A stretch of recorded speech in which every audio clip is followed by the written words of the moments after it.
എല്ലാ പെൺകുട്ടികൾക്കും ടീനേജ് പ്രായത്തിൽ ഒരു പ്രേമൊക്കെ തോന്നുന്നത് സ്വാഭാവികമാണ്. കൂടുതലും ബാഹ്യ സൗന്ദര്യമാണ് പെൺകുട്ടികളുടെ നോട്ടം. പക്ഷേ സാക്ഷാൽ ശിവശങ്കരനെ പ്രേമിച്ചൊരു പെൺകുട്ടിയുണ്ട്, മധുര. അവൾക്ക് ശിവശങ്കരനെ ഭർത്താവായിട്ട് കിട്ടണം, അതാണ് പ്രാർത്ഥന. അങ്ങനെ ഒരു ദിവസം കൈലാസത്തിൽ പോയി ശിവശങ്കരനെ കാണാൻ പോവാണ്. അന്ന് പാർവതി ദേവിയും അവിടെ ഉണ്ടായിരുന്നില്ല. അങ്ങനെ മധുര കൈലാസത്തിലെത്തി ശിവശങ്കരനെ കണ്ടു, തൻ്റെ പ്രണയമൊക്കെ അറിയിച്ചു. അതിനുശേഷം എന്നെ ഭാര്യയായിട്ട് സ്വീകരിക്കണം എന്ന് പറഞ്ഞ് ശിവശങ്കരനെ കെട്ടിപ്പിടിക്കുകയാണ്. കഷ്ടകാലത്തിന് ഇതും കണ്ടുകൊണ്ടാണ് പാർവതീദേവി കയറി വരണത്. കൊടുത്തു മധുരയ്ക്കൊരു ശാപം, നീ കിണറ്റില് മണ്ടൂകമായിട്ട് 12 വർഷം കിടക്കാൻ ഇടയാവട്ടെ എന്ന്. മധുരയ്ക്ക് വലിയ വിഷമായി. ശിവശങ്കരനും തോന്നി ഇത്രയും വലിയ ശാപത്തിന്റെ ആവശ്യമുണ്ടോ. അങ്ങനെ ശിവശങ്കരനെ അനുഗ്രഹിക്കുകയാണ്, മധുരെ 12 വർഷത്തിന് ശേഷം നീ സുന്ദരിയായിട്ടുള്ളൊരു പെൺകുട്ടിയായിട്ട് മാറും, നിന്നെ എൻ്റെ ഭക്തൻ തന്നെ വിവാഹം ചെയ്യും, നിനക്ക് യോഗ്യന്മാരായിട്ടുള്ള ആൺകുട്ടികൾ ഉണ്ടാവും എന്നൊക്കെ അനുഗ്രഹിച്ചു. അങ്ങനെ 12 വർഷം മധുര കിണറ്റില് ഒരു തവളയായിട്ട് കിടന്നു. 12 വർഷം കഴിഞ്ഞു, ശാപമോക്ഷത്തിനുള്ള സമയമായി. ഈ സമയത്ത് ആ കിണറിന്റെ പരിസരത്ത് 2 ആൾക്കാർ തപസ് ചെയ്യുന്നുണ്ടായിരുന്നു. അസുരശില്പിയായിട്ടുള്ള മയനും അദ്ദേഹത്തിന്റെ ഭാര്യ ഹേമയും. ഇവർക്ക് 2 ആൺകുട്ടികളുണ്ട്, ദുന്ദുഭിയും മായാവിയും. പോരാ, ഞങ്ങൾക്കൊരു പെൺകുട്ടിയും കൂടി വേണം എന്ന് ആഗ്രഹിച്ചിട്ടാണ് അവരുടെ തപസ്. ഈ സമയത്താണ് കിണറ്റിൽ നിന്ന് ഒരു പെൺകുട്ടിയുടെ കരച്ചിൽ കേൾക്കണത്. ചെന്ന് നോക്കി, അങ്ങനെ അവർക്ക് ആ ഒരു പെൺകുട്ടിയെ കിട്ടണു.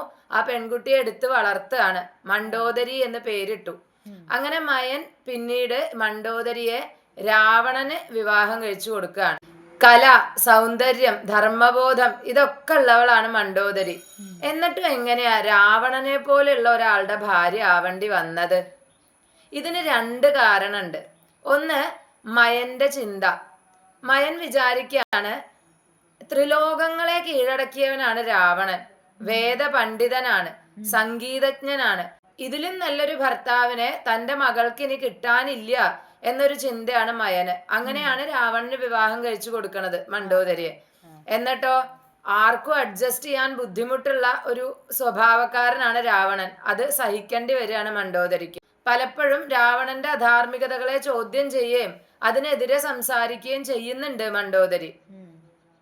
ഇനി മറ്റൊരു കാരണം, വാത്മീകി മഹർഷിയുടെ, രാമായണം എഴുതിയ വാത്മീകി മഹർഷിയുടെ ഒരു മാജിക്കൽ ആയിട്ടുള്ള ഒരു ബാലൻസിങ് ആണത്.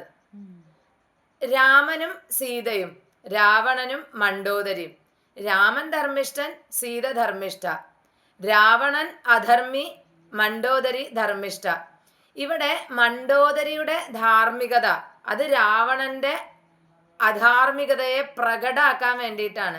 അതായത് ഇത്രയും നല്ലൊരു ഭാര്യ ഉണ്ടായിട്ടും വേണ്ട സമയത്ത് വേണ്ട ഉപദേശങ്ങൾ കൊടുത്തിട്ടും രാവണൻ അതൊന്നും ചെവിക്കൊള്ളാതെ വീണ്ടും അനീതി ചെയ്യാണ്.